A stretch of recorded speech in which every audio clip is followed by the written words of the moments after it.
Eleni, qual deve ser a nova estratégia adotada pelo PT após a ex-prefeita de Contagem decidir manter a pré-candidatura ao Senado por Minas Gerais, hein? Bom dia para você. Bom dia, Júnior. Bom dia, Fernanda. Bom dia aos nossos ouvintes. O presidente nacional do PT, Edinho Silva, deve levar a conversa que teve com Marília Campos no último domingo em Belo Horizonte para o presidente Lula. Nessa conversa, ele fez o convite e defendeu por que ele, o PT mineiro, acreditam que Marília Campos deva ser candidata ao governo do estado, e Marília colocou sua posição para defender sua candidatura ao Senado. Essa reunião, que durou mais de 2 horas, terminou sem uma definição. Então, toda essa conversa será levada ao presidente Lula, e Marília Campos mantém sua pré-candidatura ao Senado. O que está acontecendo neste momento, Júnior e Fernanda? Marília Campos está sendo atropelada pelo Partido dos Trabalhadores, e a única pessoa que pode salvá-la neste momento é o próprio presidente Lula. Marília vem fazendo uma construção solitária pela própria candidatura, inclusive sem recursos do Partido dos Trabalhadores. A princípio, ela recebeu o apoio tanto em instância nacional quanto em instância regional.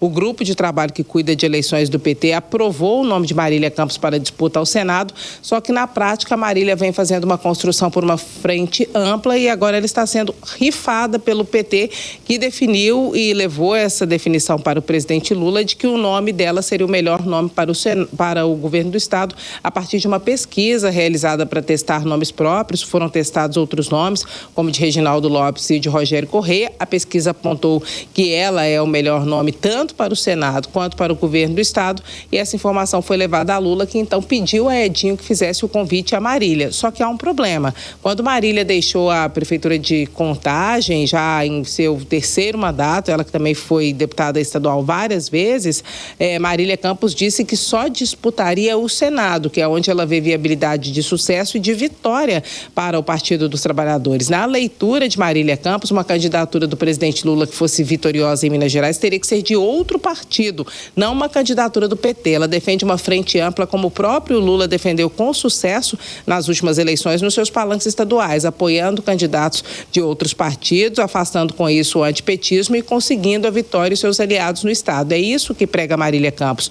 E ela sabe que a candidatura dela é muito viável para o Senado, e as pesquisas também apontam isso. Caso o PT opte por uma candidatura dela ao governo do estado, ela perde a possibilidade de ganhar o Senado, e muito pouco provável que o PT ganhe o governo do estado. Então, assim, mais vale um pássaro na mão do que 2 voando. Esse é um ditado hoje politicamente incorreto, mas a verdade é essa. Então, Marília faz essa defesa, ela pode se tornar uma liderança nacional, porque tem uma capacidade dialógica muito grande, e dentre os motivos que faz com que ela seja vítima do próprio partido, um deles é esse: ela pode despontar como uma liderança nacional. Hoje não existe uma mulher do Partido dos Trabalhadores que possa ter o tamanho que Marília Campos possa vir a ter caso seja eleita para o Senado. Há muitas lideranças petistas, mas são todas lideranças masculinas. E o segundo ponto é que Marília Campos é aquela ala do PT que não é tão radical. Então, isso também provoca um incômodo dentro do partido e coloca ela nessa situação delicada. Somente o presidente Lula, neste momento,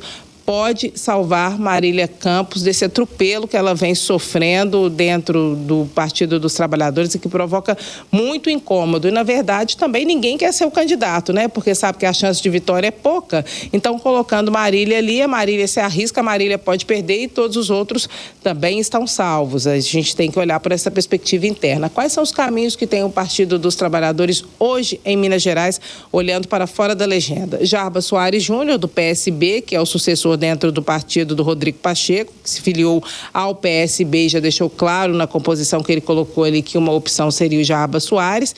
Ontem, ou antes de ontem, no encontro que teve do PSB em Montes Claros, terra dos dois, né, que é o norte de Minas, ele recebeu o apoio do deputado federal Paulo Guedes também, caso seja candidato ao governo do estado, e o Gabriel Azevedo, do MDB, que é outro nome que também tem se colocado e que tem recebido até o apoio de Marília Campos. Essa trinca tem andado junta.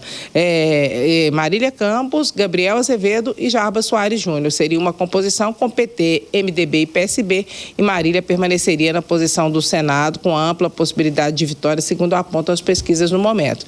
Então, essa é a situação. Ainda nessa semana pode haver, ou deve haver, uma definição, porque Edinho já traz esse assunto para o presidente Lula nesta semana. Aí Lula vai dizer o que deve acontecer. Fato é que Marília parece que não vai aceitar ser enquadrada para disputar o governo do estado, como aconteceu, por exemplo, com Fernando Haddad em São Paulo. Ou ela é candidata ao Senado ou ela não é candidata. Para que ela, de fato, seja candidata ao governo do estado, tem que acontecer algo muito extraordinário e o presidente Lula tem que colocar muitas cartas na mesa, mas este não é um cenário de momento, Júnior e Fernanda. Oi, Edilene, e agora a gente fala sobre o PSD, porque teve um evento que reuniu lideranças do partido na região metropolitana de Belo Horizonte. E eu quero saber de você os bastidores desse encontro. Na verdade, teve o aniversário dos irmãos do Diego Andrade, que é deputado federal, foi líder do PSD aqui em Brasília, da bancada mineira, na verdade, aqui em Brasília por muito tempo, e Ronaldo Caiado é o candidato do partido. Então, prestigiando Diego Andrade, Ronaldo Caiado esteve em Minas Gerais no final de semana, no aniversário dos irmãos do Diego Andrade, não apenas Ronaldo Caiado, o PSD compareceu em peso. O candidato do partido ao governo do estado, Matheus Simões, também esteve presente, bancada federal, bancada estadual, todos se reunindo ali, fazendo um discurso de positividade em relação à candidatura de Ronaldo Caiado, embora as pesquisas não mostrem esse avanço todo. Fato é que foi um momento que o PSD aproveitou para se reunir e com uma outra presença que não é tão fácil assim, não é um arroz de festa, que é Gilberto Kassab, que também participou desse aniversário. Então, o PSD mineiro tentando se unir para encontrar estratégias para ficar mais competitivo neste momento em que a única candidatura da direita que está de pé é a do próprio Matheus Simões, que vai ser o palanque para Ronaldo Caiado, que é o candidato nacional. Fernanda. Ok, e Edilene Lopes com a coluna Em Cima do Fato.